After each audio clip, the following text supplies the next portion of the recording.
සියලු දෙනාටම සුබ දවසක්.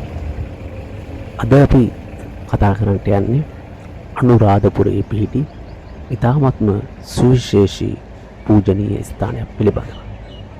අනුරාධපුරයට එන ඔබ යා යුතුම පූජනීය ස්ථානයක් විදිහට හඳුන්වන්න පුළුවන් ජේතවනාරාමය. මේක තියෙන්නේ අනුරාධපුර පූජා නගරේ. ජේතවනාරාමය ශ්‍රී ලංකාවේ අනුරාධපුර නගරයේ තියෙන විහාර සංකීර්ණයක් විදිහට හඳුන්වන්න පුළුවන්. මේකේ අපිට පේන්න තියෙන ප්‍රධානම කාරණේ තමයි මේ ජේතවන චෛත්‍ය. මේ ජේතවනාරාම දාගැබ අඩි 269ක්, කියන්නේ මීටර 120ක් උසින් යුතු ලෝකයේ උසම ස්තූපය කියලා තමයි සඳහන් වෙන්නේ. ඒ කියන්නේ ස්තූප අතරින් ලෝකේ තියෙන උසම ස්තූප විදිහට හඳුන්වන්න පුළුවන්. මිනිසුන් විතර යන්නේන පූජා සිදු කරන අදටත් බල සම්පන්න තැනක් විදිහට මෙතන හඳුන්වන්නට පුළුවන්කමක් තිබෙනවා. ඒ වගේම මේ දක්වා ගඩොලින් පමණ නිර්මාණය කරන ලද විශාලතම ගොඩනැගිල්ල විදිහට මේ හඳුන්වන්නට පුළුවන්. මොකද මේ චෛත්‍යයේ සියලුම නිර්මාණය කළා තියෙන්නේ මේ ගඩොල් වලින්ම තමයි. තාමත්ම කුඩා ගඩොල් වලින් තමයි මේක හදලා තියෙන්නේ. ඒක චෛත්‍ය බලන්න එන කෙනෙකුට දැක ගැනීමට පුළුවන් ලක්ෂණයක් විතර ශ්‍රී ලාංකිකයන් විදේශිකයන් මේ බිමට පැමිණෙනවා. ශ්‍රී ලංකාවේ විශාලතම ස්තූප ඉදිකරවීමේ මහායාන බෞද්ධ රජ කෙනෙක්, මහායාන සම්ප්‍රදායට ගරු කරපු මහසෙන් රජතුමා තමයි අනුරාධපුරයේ හිටපු මේ නිර්මාණය සිදු කරා කියලා සඳහන් වෙන්නේ. ඒ වගේම බුදුන් වහන්සේ පැළඳ සිටි පටි ධාතුවේ කොටසක් එහි නිදන් කර ඇතයි කියලා විශ්වාසයක් තිබෙනවා. එතකොට ඉතින් ඒක හින්දාම මේකට ඇත්තටම පාරිභෝගික චෛත්‍යයක් විදිහට තමයි හඳුන්වන්නේ. මේකේ තියෙන අපූර්ව කැටයම් නිර්මාණ ඔක්කොම මහායාන බෞද්ධ සම්ප්‍රදායට තමයි අයත් වෙන්නේ. මොකද අනුරාධපුර යුගයේ ගත්තට පස්සේ අනුරාධපුරයට මහායාන බලපෑම එනවා. ඉතින් මේ නිර්මාණයේ බොහෝ කැටයම් ලක්ෂණ මහායාන සම්ප්‍රදාය ලක්ෂණ විදිහට හඳුන්වන්නට පුළුවන්. හරි උසක් තියෙන ලස්සන වෙනස් කැටයම් නිර්මාණ තියෙන තැනක්.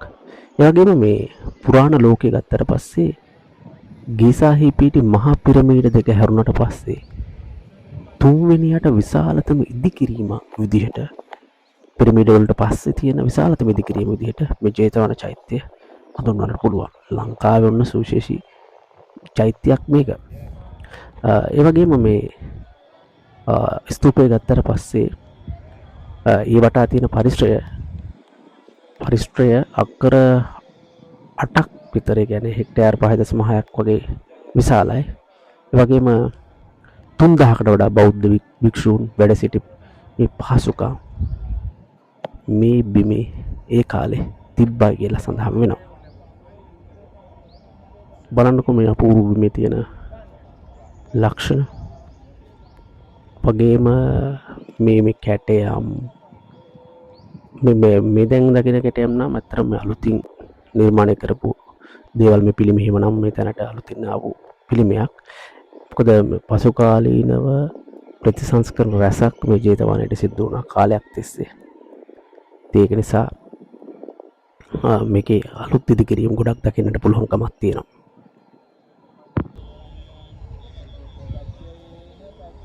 මේ ජේතවනයේ ආසන්නයේ තිබෙන පරිසරය, මේ පරිසරයේ මහායාන ඉදිකිරීම අතීතයේ තිබුණු බවට දැක ගැනීමට හැකියාවක් හම්බ වෙනවා.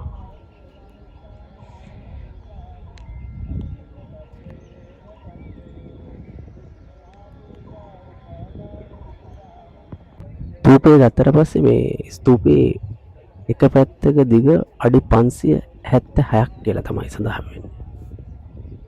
හතර පැත්තේම මේකට ඇතුල් වීම සඳහා පියගැට තියෙනවා. ඒ පියගැට පෙළ අඩි 28ක් පමණ පළලින් යුතුයි. එන කෙනෙකුට මේ කියන්නේ ලොකු ප්‍රදේශයක් මේක පුළුල්ව තියෙන නිසා හතර පැත්තෙම යන්න එන්න පුළුවන්.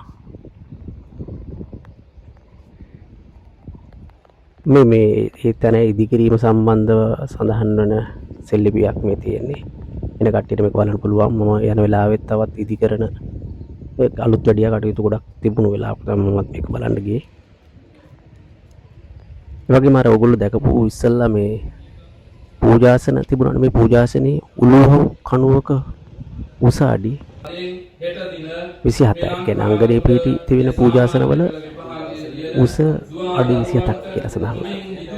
මේ තියෙන්නේ මේ එතන යන අයට තියෙන විහාරයක් වගේ දෙයක් ඇති කරලා තියෙන විහාරයක් තියෙනවා. ඒ යන අයට ගිහිල්ලා ඇතුළට ගිහිල්ලා තමන්ගේ පූජා කටයුතු සිදු කරන්න පුළුවන්. ඒ වගේම ස්තූපයේ අඩිතාලම මීටර් 6ක් වගේ ගැඹුරට විහිදෙන අතර ඒ පිහිටි ගල මතම තමයි ඉදි කරලා තියෙන්නේ. හරි අපූර්වයි.